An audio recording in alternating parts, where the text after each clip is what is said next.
Salut à tous, j'espère que vous allez bien.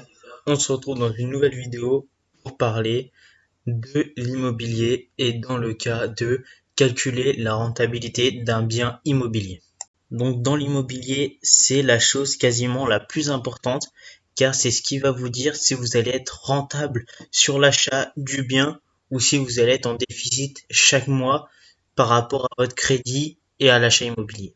Donc aujourd'hui, le but de la vidéo va être de savoir si votre investissement euh, immobilier va être rentable ou pas à la fin de la vidéo.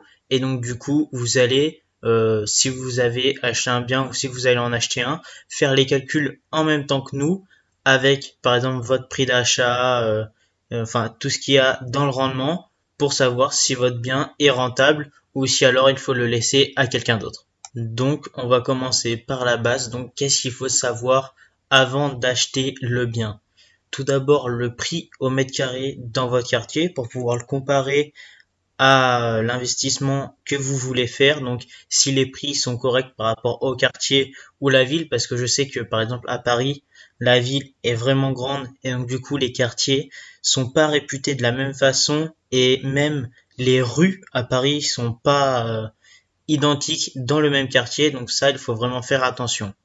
Bien sûr, il, on peut et on doit négocier à la vente et surtout il faut aller voir le banquier pour savoir le montant du crédit qu'on peut obtenir pour savoir sur quel investissement partir. Par exemple, si on veut un appartement, une maison, un 2 pièces, un 3 pièces, un 4 pièces. Donc ça, il faut déjà le déterminer avant de chercher, ce qui va aider grandement les recherches de biens. Maintenant, on va parler vraiment du plus important qui est le prix d'achat, car c'est ce qui va déterminer le rendement de votre bien. Donc c'est pour ça qu'il faut le négocier. Souvent, on négocie jusqu'à 10%, 15%, voire 20 ou 25% pour pouvoir vraiment réduire le prix à l'achat et pour pouvoir avoir un rendement vraiment supérieur et avoir un cash flow. C'est ce qu'on veut à la fin de chaque mois. On va donc maintenant passer à la partie la plus intéressante qui est l'estimation et les calculs. Donc on prendra un appartement de 70 mètres carrés et donc on aura dans ces 70 mètres carrés deux chambres et donc trois pièces au total.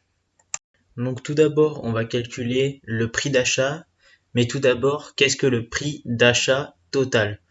Donc c'est le prix du bien, donc ce qu'on appelle le prix d'achat, et en rajoutant les frais de notaire, les frais d'agent immobilier si on passe par agence et en rajoutant les travaux, on obtient le prix d'achat total.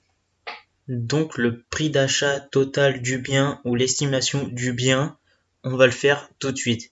Donc le bien, on l'aura acheté 70 000 euros, mais on aura négocié 10%, donc on va l'obtenir à 63 000 euros à la place de 70 000. Il faut savoir que souvent les frais de notaire, c'est 7, 8, voire 9%. Donc j'ai pris la moyenne à 8%. Et donc sur le prix du bien, on va rajouter 5 040 euros. En rajoutant les frais d'agence immobilier, donc qui est environ de 5%, donc on aura 3 150 euros en plus sur l'estimation du bien. Et surtout, si vous avez un bien à rénover, il va falloir faire des travaux et donc pour les travaux, j'ai estimé pour 70 mètres carrés avoir un budget de à peu près 15 000 euros. Donc 15 000 euros pour l'estimation des travaux, c'est bien pour faire quelques pièces et les peintures, mais si vous voulez refaire toute une salle de bain, toute une cuisine, c'est sûr que ça sera pas assez, vaut mieux compter 20 000 si vous voulez vraiment refaire l'appartement à neuf. Et il faut vraiment faire attention aux chaudières et tout ce qui est électricité, plomberie, car des fois sur des vieux établissements ou des vieux logements, il va falloir les changer ou les remettre à la norme si vous voulez les louer. Donc alors faites bien attention pour estimer le budget travaux. Et donc on a estimé le prix total du bien à 86 190 euros au total. Et donc, une fois avoir estimé le prix du bien, il faut avoir le loyer cible. Donc comment on fait pour obtenir le loyer cible? Donc tout d'abord, qu'est-ce que c'est? C'est aller sur leboncoin ou sologer.com, situer l'appartement donc dans la même ville, le même quartier, ou si c'est vraiment des grandes villes comme à Lyon, Grenoble ou Paris, regardez même les prix dans les mêmes rues. Donc ça peut vraiment vous aider et regarder votre bien et le comparer avec les autres pour connaître le prix haut et le prix bas. Donc comment vous pouvez le vendre par rapport aux autres. Est-ce que votre bien est de meilleure qualité par rapport aux autres? Est-ce que votre bien est un peu moins bien que les autres? Et donc estimer le loyer cible. Donc c'est là le but pour après déterminer le rendement brut ou net. On verra ça par la suite. Donc, une fois avoir estimé le prix d'achat total et le loyer cible, donc il faut savoir que j'ai pris comme prix du loyer 850 € car il est neuf et rénové. Il faut savoir que dans ma ville, on est entre 700 et 900 € en sachant que le nôtre, comme je viens de vous le dire, il est neuf et rénové et donc il sera de meilleure qualité.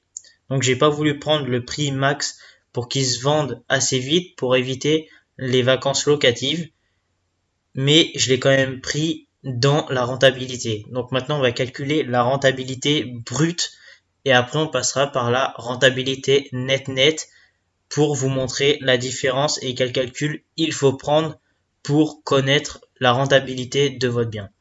Donc, prix d'achat 86 190 € et le loyer cible de 850 €. Donc, la rentabilité brute, vous allez faire le loyer annuel.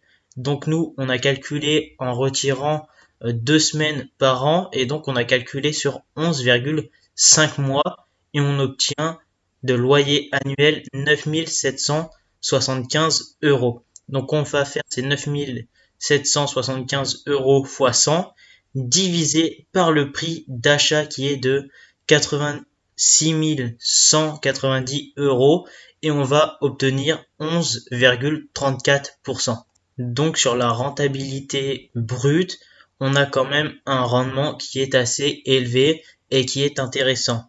Je vous conseille tout de suite, si vous avez une rentabilité brute inférieure à 10%, il va vraiment falloir essayer de payer moins cher l'appartement ou d'essayer de vendre l'appartement plus cher, enfin le louer avec un rendement plus cher par mois, car sinon ça va être très compliqué d'avoir du cash flow à la fin du mois et on verra ça dans les calculs par la suite. Donc comme je viens de vous le dire, si la rentabilité brute est inférieure à 10%, comment améliorer cette rentabilité? Donc tout d'abord, il faut diminuer le prix d'achat. Donc soit négocier un petit peu plus le prix d'achat, ou sinon réduire soit avec l'agent immobilier ou le notaire, et surtout si vous pouvez réduire les prix des travaux. Donc si vous estimez vouloir refaire par exemple la salle de bain et la cuisine, vous allez peut-être seulement faire la cuisine et par exemple, au lieu de refaire la salle de bain, peut-être faire quelque chose de moins cher, comme les peintures qui va un petit peu réduire les travaux. Mais avec les peintures, vous allez quand même ramener des clients qui seront intéressés par votre bien.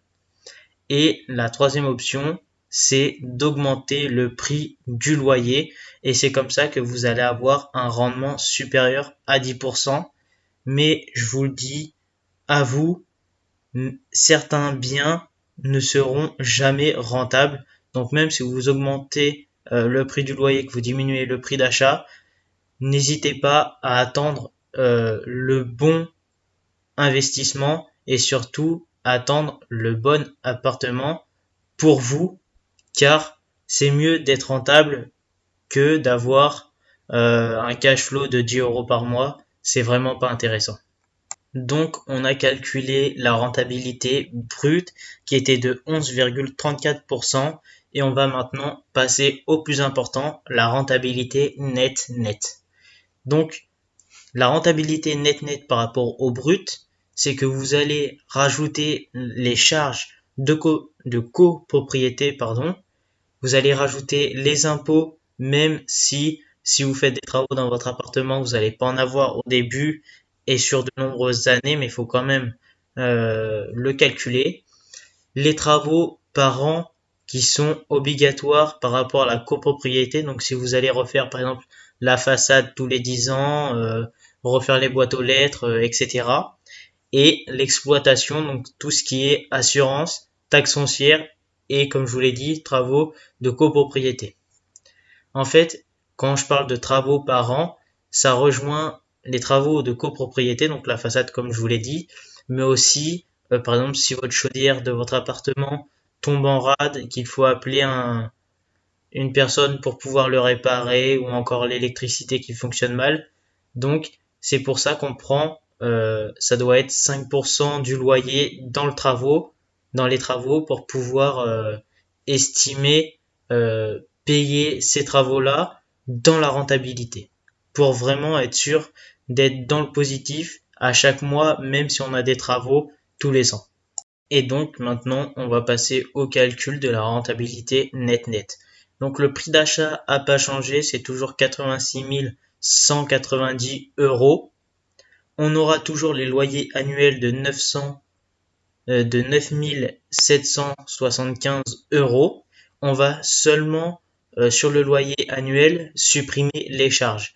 Donc on aura des charges de copropriété de 950 euros annuelles, hein, bien évidemment. C'est une estimation que j'ai fait. Les charges d'exploitation, donc qui sera de 1500 euros.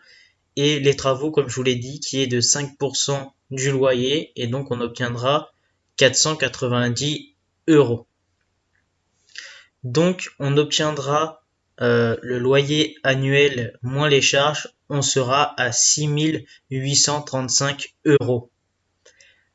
Donc on aura le calcul de la rentabilité, donc c'est le même que tout à l'heure, donc c'est le loyer annuel moins les charges fois 100 divisé par le prix d'achat total, et donc on obtiendra un rendement de 7,93%. Donc c'est vachement intéressant, mais tu vas me dire maintenant quel est mon cash flow, parce que même si je connais la rentabilité net du bien, combien j'aurai à la fin de chaque mois. Et donc combien j'ai de cash flow à la fin du mois. Donc je vous conseille d'aller sur empruntease.com car c'est là où j'ai pu le faire le plus rapidement et c'est la représentation que vous avez devant vous, ou sinon vous pouvez le faire par rapport à meilleur taux. Mais meilleur taux, j'ai trouvé que le site était très compliqué, il fallait s'inscrire. Enfin, moi, j'ai dû m'inscrire, donc je préfère aller sur l'autre site. Ça va nettement plus vite. Donc, montant du prêt, donc comme je vous l'avais dit, 86 190 euros. Un taux d'intérêt donc qui sera de 1,3, même si on peut en avoir un en dessous, j'ai préféré choisir ce critère-là, et une durée du crédit de 20 ans. Une fois qu'on a mis ces trois critères, en haut à gauche, vous allez obtenir la mensualité qui est de 434 euros par mois pour pouvoir rembourser votre crédit. Donc vous allez faire les loyers obtenus moins le crédit et vous allez obtenir un. Donc pour connaître le cash flow, vous allez prendre les mensualités annuelles et donc vous allez obtenir 5208 euros. Vous allez prendre les loyers total moins les charges. Donc vous allez avoir 6835 euros moins la mensualité annuelle du crédit et vous allez avoir 1627 euros par an. Si vous divisez les 1627 euros par 12, donc pour avoir le calcul du cash flow chaque mois, vous allez obtenir 135 euros de cash flow sur votre investissement du bien immobilier. Donc même avec le crédit, si vous avez des locataires sur 11,5 mois avec les vacances locatives, toutes les charges, on a vraiment calculé le pire scénario qu'on peut avoir et chaque mois on aura quand même un intérêt avec un cash flow de 135 euros. Donc c'est vraiment important car en fait vous allez payer votre appartement et en plus chaque mois vous allez gagner de l'argent sur le dos du locataire, même si vous lui donnez un bien correct. Donc c'était tout pour cette vidéo. N'hésitez pas à aller voir le compte Instagram qui sera dans la bio ou dans la barre de description. Et n'hésitez pas à vous abonner. J'espère vous voir dans une prochaine vidéo. Bye tout le monde.